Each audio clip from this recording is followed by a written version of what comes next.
Saulo fue a sentarse 7 años en el banquillo de la obediencia. 7 años en el banquillo de la espera. 7 años en el banquillo, mi hermano. El gran Pablo se sentó 7 años en Tarso. Porque tenemos que ser obedientes cuando nuestros servidores nos dicen, hermano, no es el tiempo, no es el momento. Siéntese, mi hermano. Tiene que usted entrar en conversión, tiene que dar testimonio, tiene que crecer. Dios te bendiga, mi nombre es Rubén Darío y hoy vamos a mirar el verdadero camino de un carismático. Si tú decides navegar en el mar, tú no puedes solo querer con habilidades propias de hacerlo, o como alguien que quiso pues llegar a una isla, lanzarse al mar y empezar a nadar. Podrá, si es un excelente pues nadador, podrá hacerlo tal vez 1 kilómetro, pero va a suceder algo, el cansancio, las olas, el agua, la fatiga, y va a sucumbir la persona. Para poder navegar en el mar necesitamos un bote, y el bote necesita exclusivamente de un buen capitán, de una brújula, mapas, gasolina en el bote y especialmente pues que alguien sepa todo lo que es el arte de la navegación. Y de esta manera tú vas y llegas a puerto seguro. Un gran problema que tenemos en los grupos y comunidades es el siguiente, que estamos en una barca, la renovación, tu comunidad o mi grupo de oración o tu ministerio o nuestros ministerios. Esa es una barca grande y todos estamos sentados en esa barca y cada uno de los miembros de tu comunidad y mi grupo en esa barca sentados estamos con un remo y todos estamos dale en el remo y de repente todos remando al mismo tiempo y alguien se detiene y dice, disculpe, ¿a dónde vamos? Y el que está al lado dice, no sé, pero sigue remando, dale. Y a veces estamos así en la renovación, todos remando al mismo tiempo, cada cual a su lado, y no estamos llegando a ninguna parte. Yo quiero darte, mi hermano, en estos pequeños 4 pasos, cómo un carismático tiene que hacer un verdadero camino en su vida, en su espiritualidad carismática. Para lo cual vamos a introducirnos, vamos a navegar por las aguas de los Hechos de los Apóstoles. Te invito a que cojas tu Biblia o anotes o queda aquí siempre en el canal esta predicación, pero especialmente puedas en tu Biblia escribirlas o subrayar las citas que vamos a dar a continuación. Primero, son 4 pasos. Primer paso, de Jerusalén al banquillo se llama mi hermano. Este primer paso se llama de Jerusalén al banquillo. Para lo cual vamos a abrir en Hechos capítulo 9, versículo del 27 al 37. Hechos 9, del 27 al 37. Y nos dice la palabra del Señor. Pero Bernabé lo tomó y lo presentó a los apóstoles y les contó cómo Saulo había visto al Señor en el camino y que él le había hablado. Y como en Damasco había hablado con valor en el nombre de Jesús y estaba con ellos moviéndose libremente en Jerusalén, hablando con valor en el nombre del Señor, también hablaba y discutía con los helenistas, mas estos intentaban matarlo. Pero cuando los hermanos lo supieron, lo llevaron a Cesarea y de allí lo enviaron a Tarso. Palabra de Dios, te alabamos, Señor. Maravillosa la conversión de Pablo, nos cuenta. Y después esa conversión que Pablo tiene en Damasco, él empieza a predicar la palabra y después de ese encuentro y de ese tiempo que él asimiló la conversión y empezó también a adoctrinarse, él decide y sube a Jerusalén. Y aquí vamos a encontrar como cuando usted mira un tapete. Usted mira un tapete maravilloso, hermoso, dice, wow, qué hermoso tapete, o qué hermoso saco, ¿verdad? O casaca. Y dice, qué lindo. Pero en los sacos, para que estén bien bordados, y aunque parece que no están, está el hilo, ¿no es cierto? Está un hilo siempre ahí. Hay gente que a veces cogen un saco, le ala el hilo y ¡trum! Se le va. O en cualquier tipo de tapete, usted coge el hilo y ¡trum! El hilo se daña el tapete. Usted va a encontrar que en este tapete llamado Pablo o Saulo de Tarso, hay un hilo que le acompaña, que le ayuda y que muchos tal vez no lo toman en cuenta mucho. Su nombre se llama Bernabé. Bernabé va a ser para Saulo ese hilo que usted tiene que fijarse con la lupa del Espíritu Santo, que va a ser muy importante en la vida y ministerio del gran Pablo de Tarso. Para empezar, y recuerde cómo era el nombre de este punto, de Jerusalén al banquillo. ¿Y de qué banquillo le voy a hablar? Ya vamos a mirar. Bernabé, que se apoda el justo, es el encargado de llevarle a Saulo a los apóstoles. Y allí les cuenta cómo Saulo, nos dice en la palabra, ha visto al Señor en el camino a Damasco, y cómo él le habló, porque los apóstoles todavía tenían miedo de Saulo. Pero quien hace de eslabón entre Saulo y los apóstoles es Bernabé. Hermanos, oremos siempre por esos Bernabés que son como Juan, que preparan nuestro camino, que confían en nosotros, confían en nuestro ministerio, confirman y confían en nuestro apostolado, que están ahí de intermediarios, que no les cuesta hablar en favor de nosotros, que están siempre velando, que están siempre ayudando y que nos están dando la mano. Ellos pueden ser tu servidor, puede ser tu párroco, puede ser tu director espiritual, puede ser tu servidor del ministerio. Ese Bernabé que es muy humilde en su presentación, pero que siempre va a ser aquel que nos lleve a ese camino. Miren, Bernabé lo tomó y lo presentó a los apóstoles. Bernabé confiaba totalmente en Saulo y no dudó en su testimonio y en su conversión.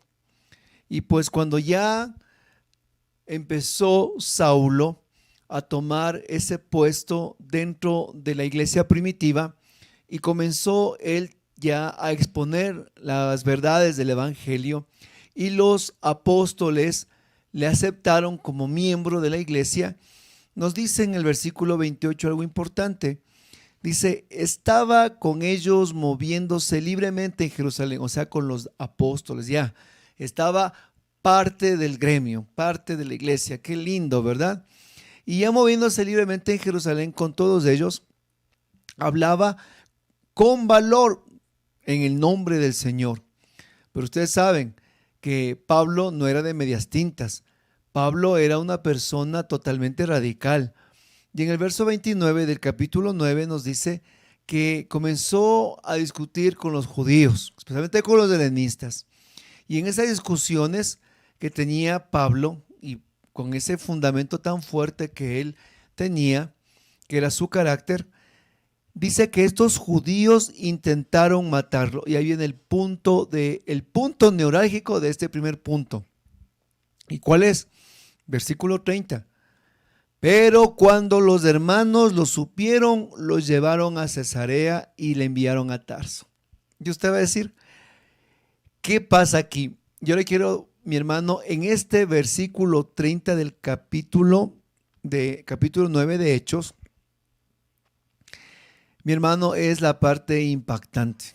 Capítulo 9 de Hechos, versículo 30. Usted subráyelo. Cuando los hermanos lo supieron, lo llevaron a Cesarea y le enviaron a Tarso.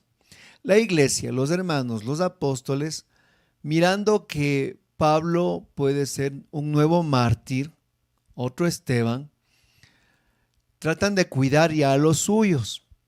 Y en un discernimiento de ayuda a su hermano, hacen algo. ¿Y qué es? Enviarle nuevamente a Tarso. Pregunta del millón, como dicen. ¿De dónde provenía Saulo, el gran Pablo? ¿De dónde venía? Era Saulo de Tarso. O sea, en pocas palabras, la iglesia, los apóstoles, por un bien de cuidar su vida, le envían nuevamente a su ciudad natal. Váyase a Tarso un tiempo allí a descansar, un tiempo allí a esperar hasta que nosotros lo volvamos a convocar al servicio de la evangelización. Le mandaron a Tarso, mi hermano, con el bien de ayudarlo. Ahora, este punto se llamaba de Jerusalén al banquillo. Tomemos en cuenta que esta carrera de la fe, este equipo de apóstoles es como lo que estamos especialmente los que son hinchas como el fútbol, como un equipo de fútbol, ¿verdad? Y Saulo, que es excelente en la cancha, ahora es sentado en el banquillo. Deja un papel protagónico en su servicio para ser enviado a Tarso. O sea, Pablo es enviado al banquillo de los suplentes. Y usted, mi hermano, va a decirme, bueno, tal vez ¿qué tiempo estaría ahí Saulo de Tarso, el gran Pablo? ¿Qué tiempo estuvo en Tarso?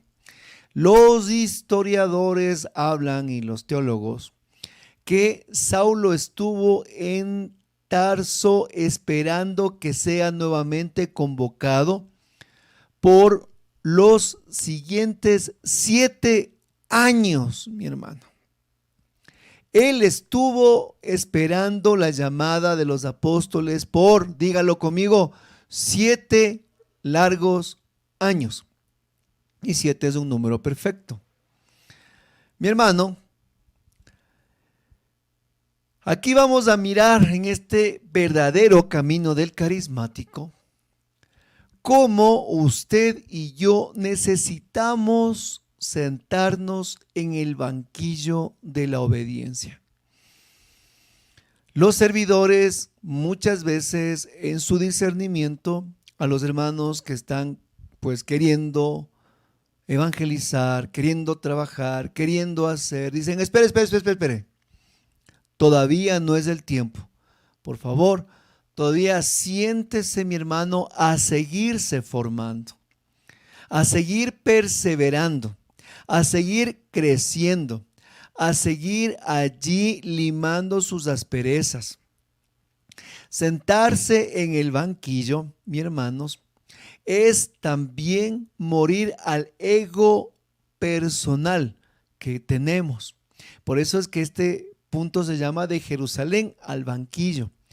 Muy bien, ya llegó Saulo, llegó a Jerusalén, llegó bien contento, me aceptaron los apóstoles, ahora aquí estoy con ellos para evangelizar, y empezó Saulo con su evangelización, y de repente dijeron, espera hermano, no queremos que lo maten, siéntese en Tarso por 7 años.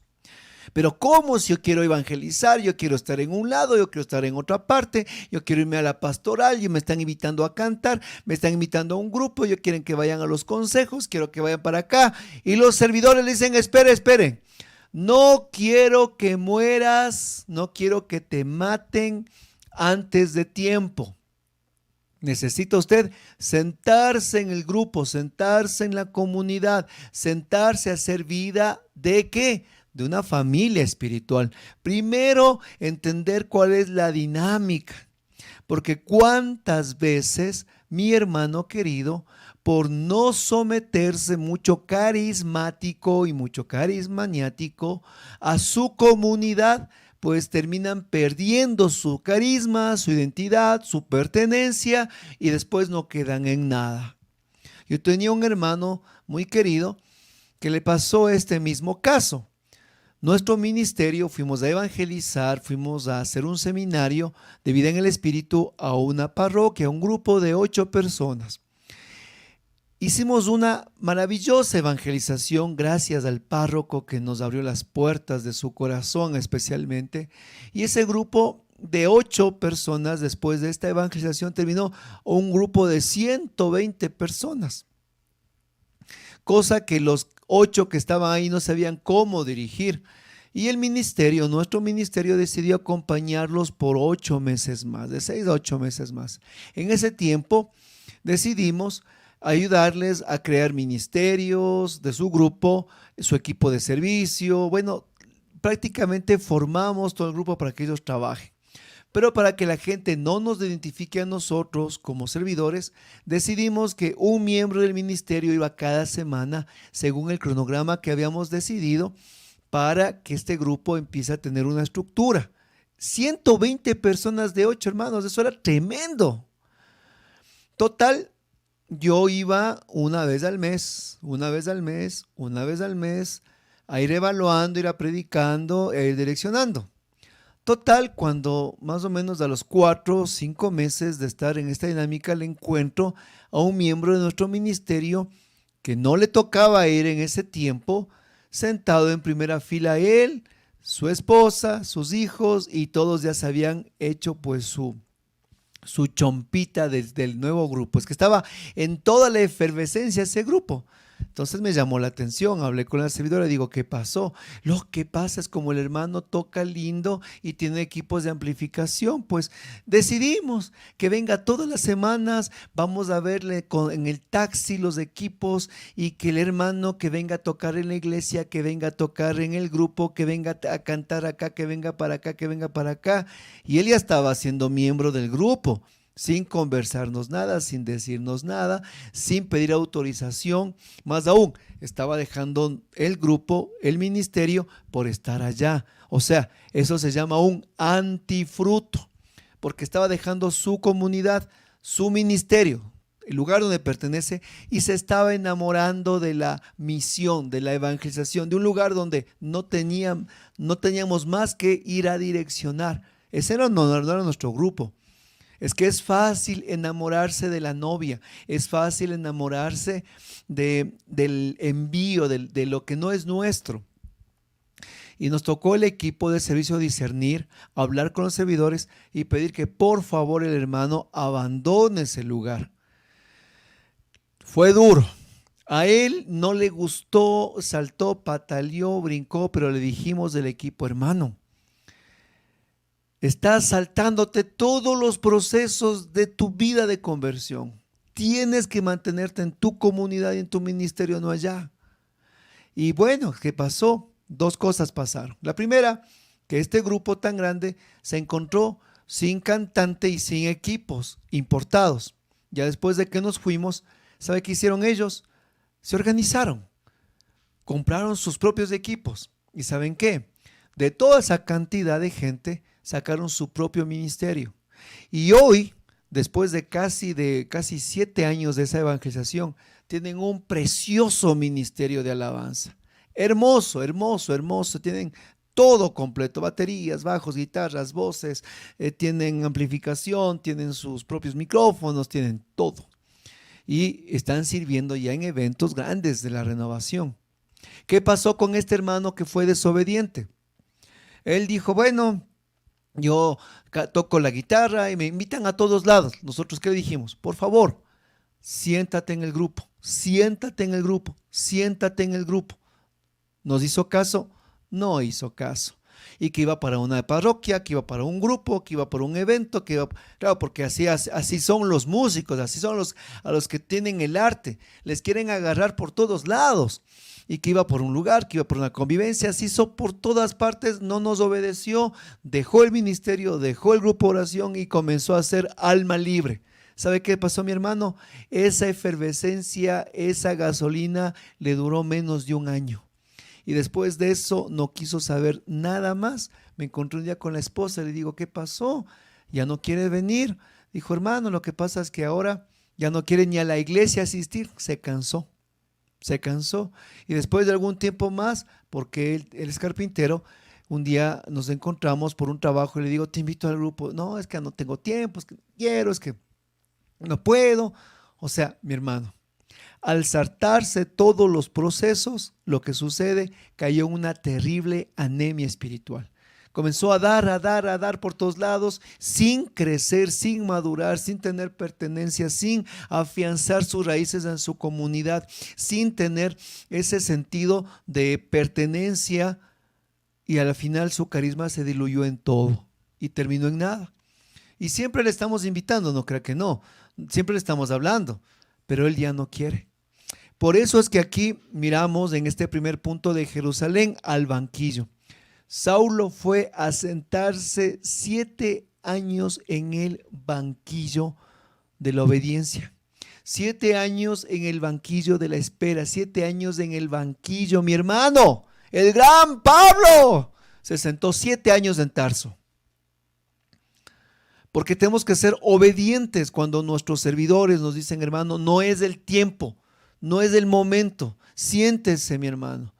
Tiene que usted entrar en conversión, tiene que dar testimonio, tiene que crecer. Y tal vez yo soy el peor mal ejemplo, no quiero ponerme de ejemplo, pero quiero contar en mi vida que eso es lo que el Señor ha hecho en mí y no puedo hacer nada más. Cuando yo entré a la renovación, al grupo que tanto amaba y al ministerio donde me invitaron de alabanza, ¿saben qué, mi hermano? Yo también estuve en ese banquillo 7 años. Interesante. Después, con el tiempo, cuando miré lo de la situación de Tarso con Pablo, que estuvo ahí 7 años, y yo me acordaba de mis propios 7 años, yo dije, se me fueron las lágrimas. Porque ¿saben qué? Cuando yo estuve a los inicios de la renovación en mi grupo y en mi ministerio de alabanza, donde yo fui parte, estuve ahí por 7 años. Pero por 7 años, ¿sabe qué? Yo fui siempre arreglista y bajista. Sí, arreglaba las bancas de la iglesia, de los eventos, y yo subía y bajaba equipos. Me hice experto en ser arreglista y bajista. Aprendí de memoria cómo eran los cables, cómo instalar, desarmar, poner. En esos 7 años, a mí en esos 7 años, en mi grupo, nunca me dejaron predicar. En 7 años nunca cogí la guitarra y estuve al frente de una asamblea yo solo, al frente solo del grupo, al frente solo de una misa. Jamás. Era parte del ministerio. Y mi mayor arma eran estas 2 manos para aplaudir. Y mi pandereta que yo compré al inicio, hermano, yo tenía una pandereta y tocaba. Eso era para mí todo. Mi pandereta era mi vida. Por 7 años. En esos 7 años jamás prediqué, jamás alabé, jamás canté yo solo, jamás no hice nada en el grupo, jamás, mi hermano, en 7 largos años. Pero nunca me molesté. Yo sentí que ese era, yo me sentía amado en el grupo, yo me sentía identificado, mi pertenencia. Yo amaba ese servicio, lo que hacía, lo amaba, pero con pasión. Eso puso Dios en mi vida. Y lo que yo nunca me di cuenta, y después cuando ya empecé mi caminar, mi servicio, mi apostolado, grupos, ministerios y todo lo que Dios hizo en mi vida, yo me di cuenta que esos 7 años que estuve ahí fue el nido donde el Señor me amó, me hizo entrar en conversión, en santidad, donde me adoctrinó, donde Dios me convirtió a mí en un adorador, donde yo pude crecer en la predicación, donde yo pude crecer, o sea, donde me transformé. Era como haber salido de esa crisálida de las mariposas, de las larvas, y para salir a volar. Y a veces un gran problema en la renovación es que ni bien ingresa una persona en los grupos, véngase para acá. Empiece a cantar, véngase para acá a predicar, véngase para acá de servidor, véngase acá de coordinador, medio ve el padre, alguien medio alegre en la parroquia, venga usted, póngase al frente, venga usted acá, haga esto. Y ahí viene el error, cuando cogen a los recién convertidos, a los que medio están empezando a caminar, medio están empezando a una vida de conversión, a ponerles al frente. Y hermanos, hay unos tremendos antitestimonios, malas decisiones, pésimos discernimientos, porque no respetaron el tiempo de estar en el banquillo. Y si tú quieres ser un verdadero carismático y un verdadero caminar en la renovación, aprende, mi hermano, cuando te dicen siéntese, cuando te dicen aprenda, cuando te dicen no es el tiempo. En pocas palabras, vaya a Tarso 7 años. Amén. Hermanos, son 4 puntos. Voy por el segundo, voy a tratar de hacerlo más rápido. Segundo punto, todos necesitamos un Bernabé. Hechos 11 del 25 al 26. Después fue Bernabé a Tarso en busca de Saulo, y cuando lo halló, lo llevó a Antioquía. Se congregaron allí todo un año con la iglesia y enseñaron a mucha gente. A los discípulos se les llamó cristianos por primera vez en Antioquía. Mis hermanos, cuando leemos la Biblia y pasamos hoja a hoja y capítulo por capítulo, parece que todo fue en cuestión de un mes, un año, semanas, pero fueron años de la historia de los apóstoles, de los hechos. Y este segundo punto, que se llama todos necesitamos un Bernabé, que un poco les hablé en el primer punto, nos muestra en el capítulo 11, versículo 25, que quién va a sacarle del banquillo de suplente, del equipo suplente, a Saulo es nada más que Bernabé. Bernabé va a Tarso, obviamente por pedido de los apóstoles, y busca a Saulo, y lo halla y se van a evangelizar por un año en Antioquía. ¿Se da cuenta? Aquí miramos nuevamente a este Bernabé, como les decía, que es el hilo en el tapete, que es el eslabón que se pone entre los dirigentes, entre el párroco, entre el que esté al frente, mi hermano, y entre nosotros. Está Bernabé en el centro, parado. Y aquí vuelve Bernabé a entrar a la historia para llamar al gran Saulo, que iba a ser ese gran evangelizador. En este momento dedico este segundo punto a que todos necesitamos un Bernabé en nuestras vidas y que identifiquemos a ese Bernabé, el cual ha decidido confiar en nuestro ministerio, el cual sabe lo valioso que eres, el Bernabé que discierne cuando ya ha llegado tu tiempo de maduración y de servicio, que ha llegado ya el tiempo en que tú ya puedes empezar a dar los frutos y a empezar a ser ya un digno evangelizador, porque no fue pues al cafecito ni a la visita a Bernabé, sino que lo llevó y lo tomó ¿a qué? A Antioquía, y allí trabajaron un año entero. O sea, vámonos a evangelizar, le dijo Bernabé a Saulo. Mi hermano, esa fórmula de hermanos mayores disfrazados en Bernabé necesitamos. Que nos digan, oye, vámonos a esta misión, oye, vámonos a este concierto, vámonos a este trabajo pastoral, vámonos a este retiro, vámonos a este evento. Él esta vez tu servidor, él es tu Bernabé, y que te está diciendo, oye, vámonos a evangelizar, vámonos a trabajar, vámonos a realizar. Y ahí es cuando tú tienes que tener la apertura del Espíritu Santo y entender que apareció ese Bernabé en tu vida, el que está mirando en ti, que está mirando lo que Dios ya ha hecho en tu vida y que ya es tiempo de trabajar, que ya es tiempo de ponerte a evangelizar, que ya es tiempo de tomar un mayor protagonismo. Y gracias también a esos Bernabé, que son esos servidores sabios, que tienen un discernimiento objetivo y prudente, que ya saben en su comunidad y entienden aquellos que ya van siendo pues esa punta de la lanza, y vámonos a evangelizar, vámonos a trabajar. Gracias por aquellos Bernabés que no desameritan a los más pequeños. Gracias a esos Bernabé que están atentos al crecimiento de su comunidad. Gracias a esos Bernabé que están atentos con sus ovejas y saben cada una cómo están. y que en el tiempo de Dios los toman para que empiecen a tomar papeles más protagónicos en la iglesia. Gracias a esos Bernabés que un día me tomaron también a mí y te han tomado a ti, y que también gracias a esos Bernabés yo también estoy aquí parado para predicarte hoy la palabra de Dios. Y animo para que los Bernabés que están sentados vean en su comunidad aquellos que ya están listos para los trabajos pastorales y de evangelización, para que los tomen y los lleven a la evangelización, porque eso hizo Bernabé.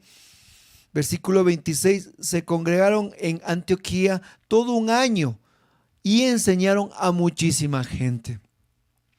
Así que les invito a los Bernabés de la renovación, que se llaman esos servidores mayores, que empiecen a discernir ya a aquellos que están preparados y listos para que tomen un papel más protagónico. En pocas palabras, los saquen del banquillo de suplentes y empiecen a trabajar en las pequeñas y grandes fidelidades. Por eso el tercer punto se llama las pequeñas fidelidades. Ya empecé a leer.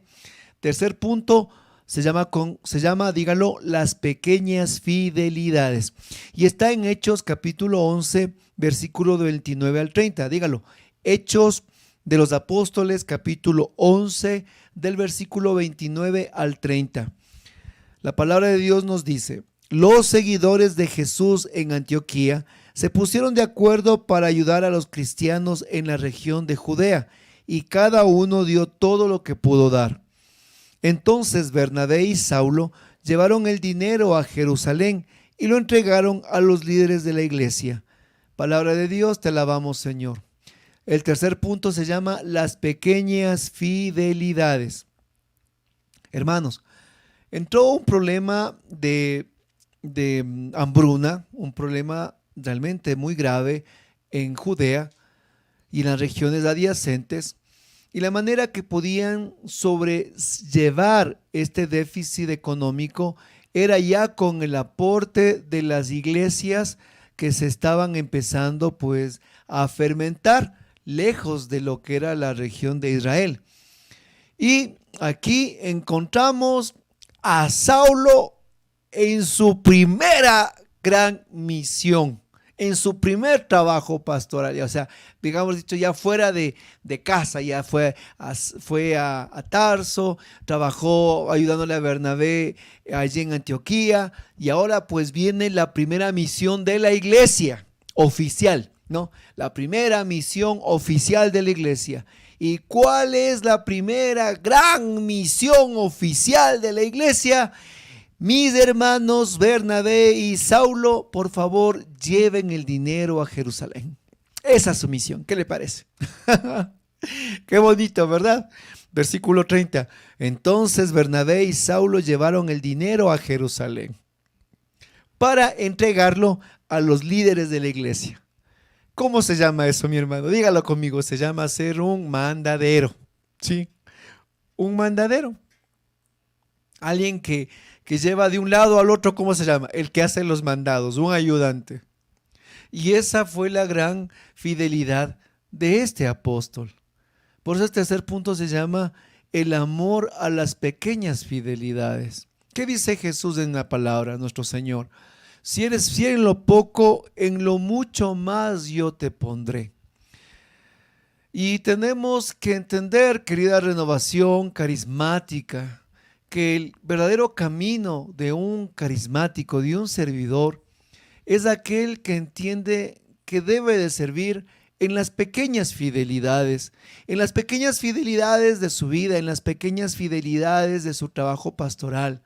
Sí, allí, mi hermano, donde tal vez no estás en un auditorio, no estás en un coliseo lleno de sillas, bancas, luces y sonido, ni altavoces, pero sí tienes que barrer para que vengan los miembros de la comunidad, donde tienes que subir y bajar bancas, donde tienes con amor que barrer el escenario, donde tienes que servir la comida, dar la bienvenida, orar en intercesión por los demás, con una llamada o un mensaje, pastorear a los que no vienen. Las pequeñas fidelidades, antes de dar una gran predicación, Hermano, dé su testimonio 5 minutos. Antes de ser gran servidor del grupo de oración, haga la oración de envío, haga la oración de ofrendas. Antes de ponerme a evangelizar un grupo y otro grupo, primero, por favor, sea tesorero del grupo de oración. Ayude en la secretaría. Las pequeñas fidelidades son los que nos transforman del Saulo al gran Pablo. Y algo que vemos aquí en Bernabé y Saulo es que ellos no se complican, son humildes. Y al ser ellos enviados a hacer esta obra, ¿saben qué, mi hermano querido? Ellos sienten el gozo, sienten la alegría, la satisfacción de cumplir y de trabajar para la iglesia. No caigamos en la trampa, no caigamos en la trampa, escúcheme, en la trampa de las multitudes. No caigamos en la trampa de creer que la evangelización está en grandes salones con gente llena. Eso, gracias a Dios, nos enseñó el COVID.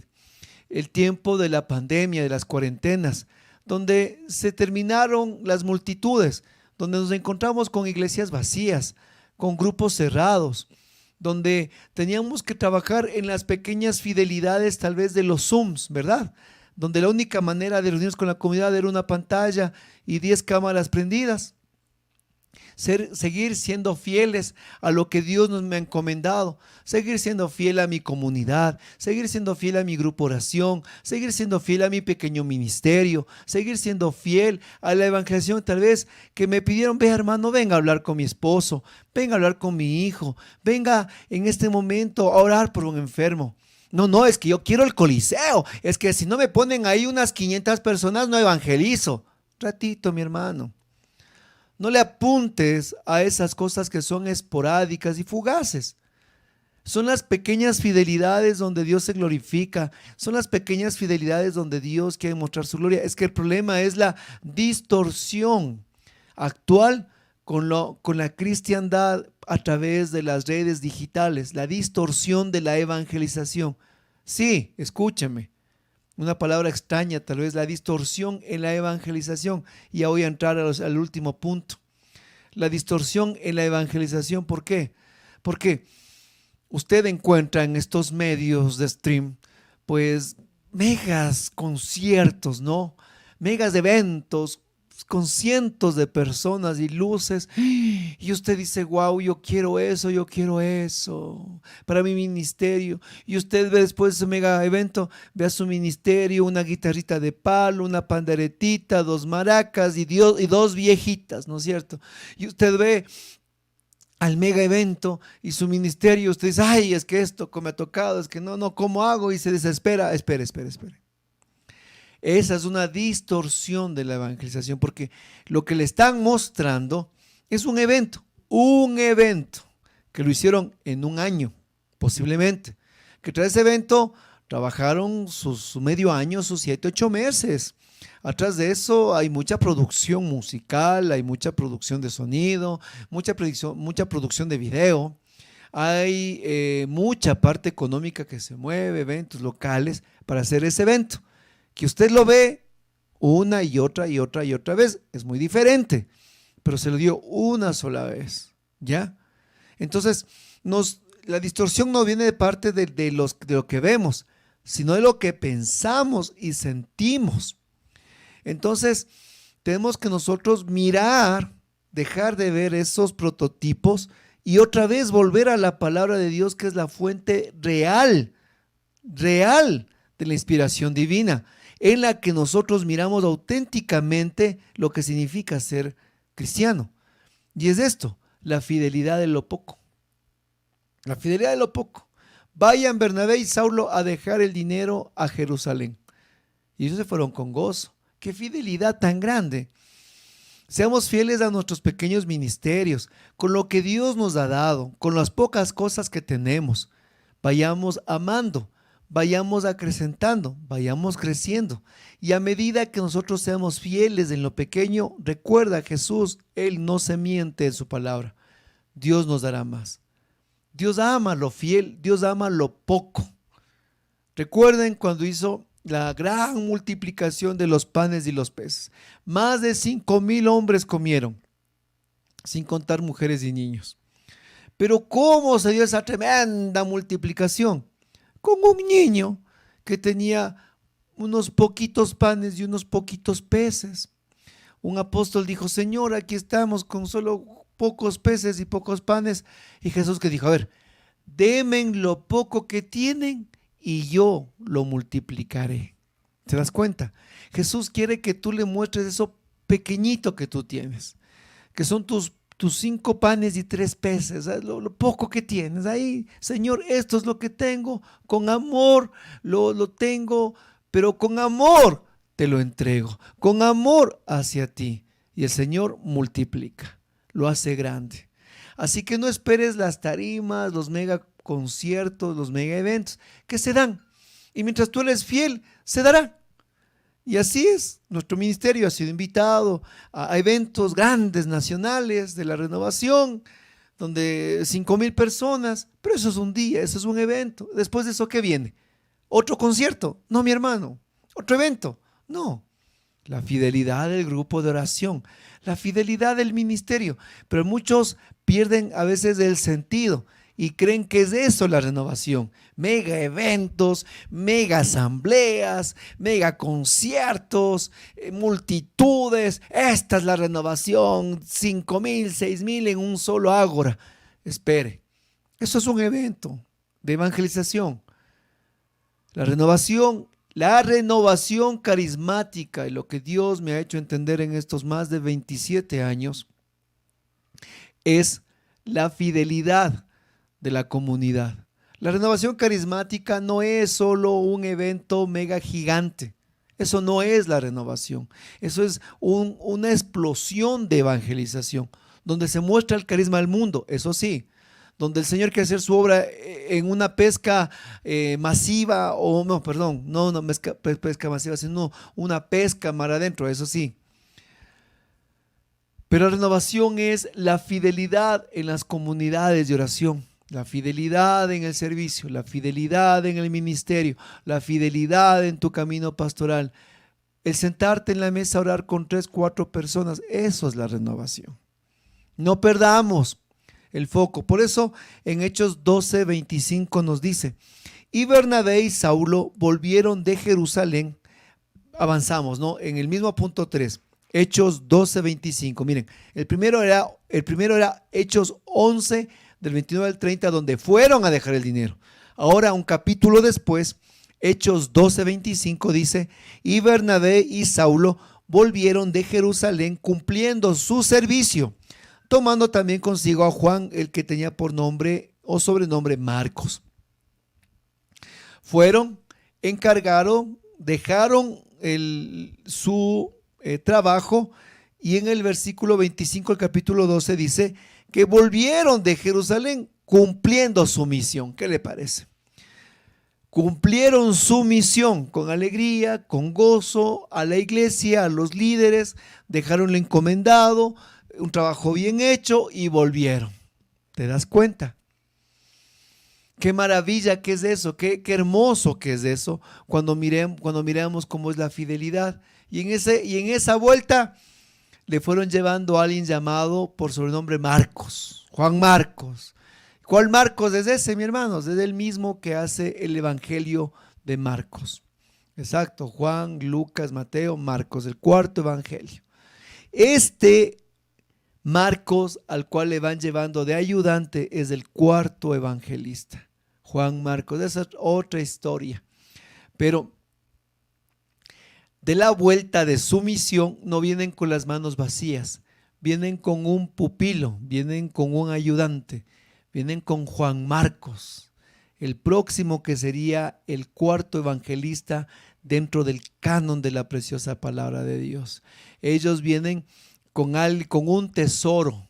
En ese momento era un ayudante, en ese momento Marcos era un chico que estaba empezando su camino en el Señor, pero ya le echaron el ojo a Bernabé y Saulo. Él es bueno para el trabajo pastoral, vámonos. ¿Te das cuenta? Ese es el verdadero camino de la renovación. Cuando tú en tus pequeñas fidelidades y pequeños servicios, no solo eres tú, sino que también vas encontrando a los Juan Marcos en el camino, que serán los próximos grandes evangelistas. Y para terminar la predicación, el último cuarto punto, y con esto cerramos este maravilloso tema, que es el verdadero camino de un carismático. El cuarto punto es: cuidado, perdemos la brújula de la evangelización. Sí, mi hermano. El cuarto punto se llama: cuidado, perdemos la brújula de la evangelización. Nos va a decir en Hechos 6, capítulo 2.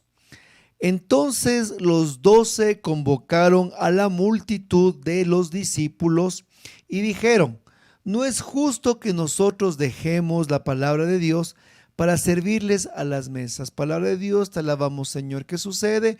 Hubo problemas de distribución con las viudas, situaciones de la iglesia en la que pedían que los apóstoles resuelvan todos los problemas de la iglesia. Y ellos dicen esto: los convocaron los 12 a la multitud de discípulos y dijeron: no es justo que dejemos la palabra de Dios para estar metido en estas situaciones. Los apóstoles fueron inteligentes, un discernimiento guiado por el Espíritu Santo y fieles a su vocación. Mira, fieles a su vocación. Ellos dijeron: no es justo que dejemos la palabra, que dejemos la evangelización, que dejemos la obra de Dios para estar metidos en estas cosas. Ahí fue cuando eligieron a los 7 diáconos. Ahí estaba Esteban, Felipe y Nicanor, me parece que estaban. Y dijeron: ellos, los diáconos, van a encargarse de esos problemas. Nosotros nos dedicamos a la palabra de Dios. Yo que digo, bien hecho. ¿Y por qué viene este punto? Que cuidado, perdemos la brújula de la evangelización.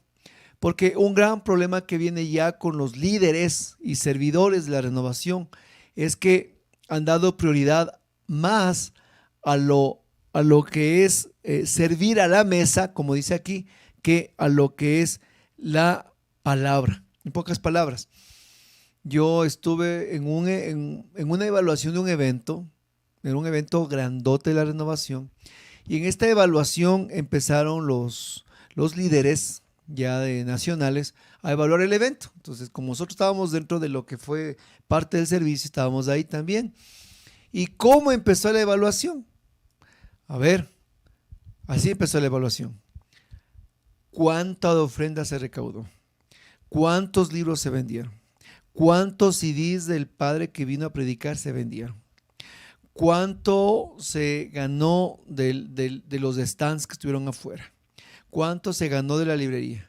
¿Cuántos videos se vendieron? Oigan, yo realmente me quedé así frío, ¿no? Como me ven aquí, me quedé frío. Se pusieron a evaluar la parte económica, no la parte espiritual. No podemos perder la brújula de la evangelización, hermanos. Y no podemos evaluar un evento, sea de nuestro propio grupo, desde lo pequeño, por eso estoy hablando de las pequeñas fidelidades, desde lo pequeñito de nosotros, evaluar el éxito de una jornada de evangelización por cuánto hemos recaudado en dinero. Ah, no, es que hubo pues abundancia de dinero. Entonces, Dios nos bendijo. ¿Usted cree que la abundancia económica de un evento marca el éxito de un evento de evangelización? Está usted equivocado. No es así. No se marca por lo que se ha generado económicamente el evento, sino por el impacto de evangelización y la conversión que ha llegado el reino de Dios. Por cómo se vivió el carisma original de la renovación, de cómo los ministerios vivieron o no esa identidad propia carismática. Si la palabra que se predicó fue la palabra que el pueblo de Dios necesitaba, si se adoró al Santísimo correctamente en equipos de trabajo. Hermanos, la parte espiritual, lo que Dios hizo en mi vida, en pocas palabras, yo me siento a evaluar un evento. Es decir, a ver, mi hermano, usted de que está aquí, ¿qué vivió del evento? Usted, hermano, que está acá, ¿Qué palabra de Dios les llegó? Ah, no, no, es que yo estuve tan ocupado que no pude oír nada. No, no, no, no, no. Perdimos la brújula de la evangelización. Y eso es una tentación de los líderes. Estar metidos como Marta en todo. Y cuando es el momento de estar a los pies del maestro, no están. Y discúlpeme, y no es porque están ocupados, sino porque no quieren. Porque el momento de oración al Santísimo, hay que estar arrodillados. No en la librería, no en las ventas y no en la organización, sino a los pies de Jesús. El evento, si está ya bien organizado, se mueve solo en las diferentes comisiones y delegaciones. Usted como cabeza a los pies del sagrario, escuchando la palabra, anotando, alimentándose. O si no, se vuelve la renovación solo en eventitos de los cuales pues nuestro ojo está en cuánto vendemos, en qué provecho sacamos, en qué hay para quedarse. Perdimos la brújula de la evangelización. Y peor, cuando de pasado, ya pasado el primer punto económico, ahora empezar a ver las 5 patas al gato. A ver, ahora sí, quién no cumplió, quién no hizo, quién no cantó bien, quién esto otro, quién empieza el dedo, ¿no? El dedo del acusador. Acusar lo que han hecho bien o lo que han hecho mal. O sea, por favor. Y por ahí sale, casi digo, por ahí sale siempre un Judas, casi digo, en el que empieza a ver todos los defectos de todos. La polémica. Discúlpeme, eso es de evaluación. Eso no es de evaluación. Eso es no tener ni siquiera misericordia en el corazón. Se tiene que evaluar un evento siempre desde la conversión personal y la conversión comunitaria. ¿Cuánto impacto Dios ha hecho en mi vida por la palabra, por la oración, por la adoración? Y después, mi hermano, se verá el resto. Después del resto, añadido será. ¿Sí? Añadido será. Y empezar a ver los defectos humanos, hermanos, eso es lo peor que puede hacer alguien. Porque si queremos ver defectos o que alguien cantó mal y dijo mal, vamos a ver en todo. Eso es no tener misericordia. Y necesitamos nosotros en el verdadero camino de la renovación aprender a ser misericordiosos. ¿Qué dice la bienaventuranza? Bienaventurados los misericordiosos, porque verán a Dios. Y a veces los líderes son todo menos misericordiosos, porque estamos para criticar y juzgar a los que hicieron mal el trabajo y no para decirles, oye, qué bien que se te escuchó, pero puedes mejorar en esto. Mira, te esforzaste mucho con el ministerio, te sugiero para la próxima vez, tal vez que puedas implementar esto con amor, con caridad, con calidez, con Espíritu Santo. No simplemente ser alguien que cree que es el mandamás y que puede criticar a la gente como bien le parece. Tenemos que aprender a tener amor y misericordia. Y en el camino de evangelización, a algunos se les pierde la brújula de la evangelización y comienzan a ver más la parte económica, la parte humana, que lo que Dios ha hecho en medio de su pueblo. Y para terminar, Hechos capítulo 15, versículo 19. Hechos 15, 19, en este cuarto punto de que cuidado, perdemos la brújula de la evangelización. Hechos 15 al 19. Por lo tanto, yo considero que debemos dejar de poner trabas a los gentiles que se convierten a Dios. Repito, por lo tanto, decía Santiago, yo considero que debemos dejar de poner trabas a los gentiles que se convierten a Dios. Este fue el tema de la circuncisión y la polémica que se hizo en el primer concilio en Jerusalén. Estaba Pablo, Bernabé y los apóstoles. Y como conclusión, dijo Santiago, considero que debemos dejar de poner trabas a los gentiles que se convierten a Dios. Esa fue la conclusión del concilio. Dejar de poner trabas a los recién convertidos que eran gentiles. Y este último puntito dentro del cuarto es eso, mi hermano. ¿Cuántas veces los servidores o líderes hemos puesto trabas a los recién convertidos? ¿Y saben la manera de poner trabas a un recién convertido? Es cuando los servidores no disciernen bien y empiezan a conversar o a contar a los recién convertidos los problemas pastorales de la iglesia, los problemas pastorales de la renovación. Y muchos líderes, pues en vez de ser evangelizadores, terminan solo en arreglar líos y problemas de las comunidades, grupos de oración o ministerios. Y muchas veces en los consejos pastorales más están arreglando líos de los grupos, más arreglando líos de las personas que encargados a una evangelización activa.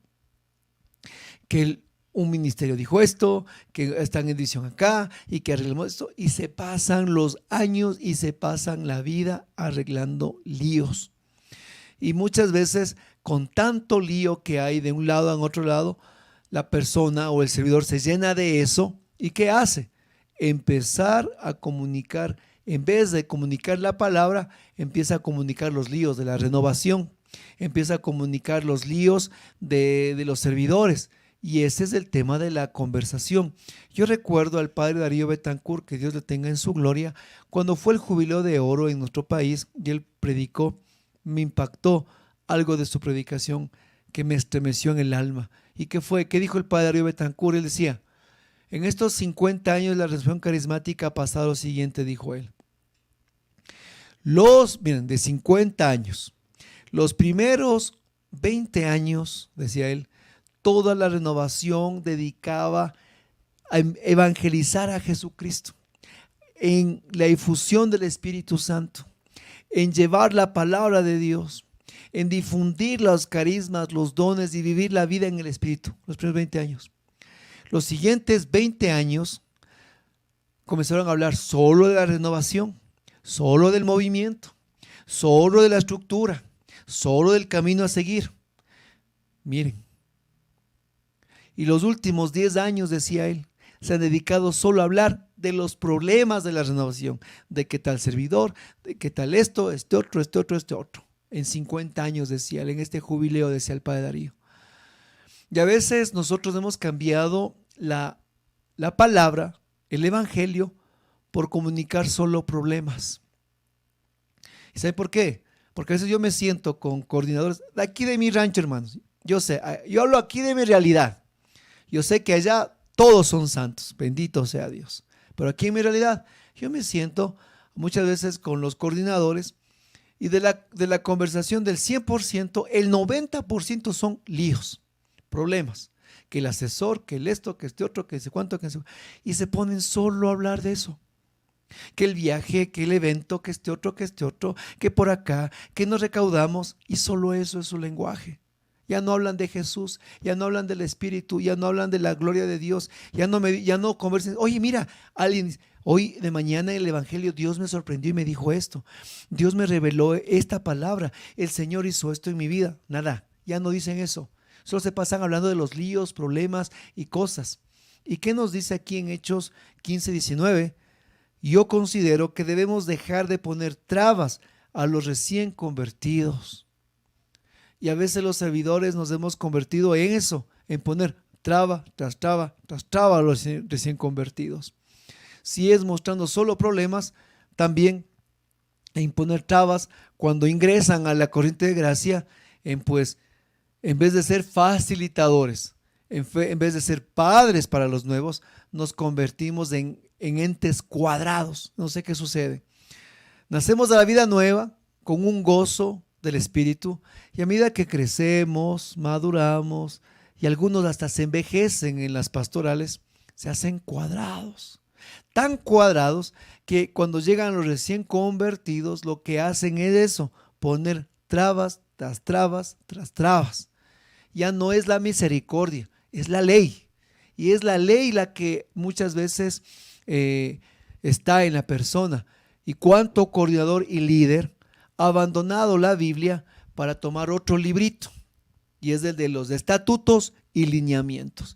Ya no toman la palabra de Dios, sino que ahora es al pie de la letra los lineamientos y estatutos y quieren llevar a la renovación solo así, como que son lineamientos y estatutos. Y por ahí un servidor una vez decía, vamos en este momento, decía el coordinador, a los grupos de oración que no están pues viniendo a los eventos o a las convocatorias, vamos a multarles, decía él.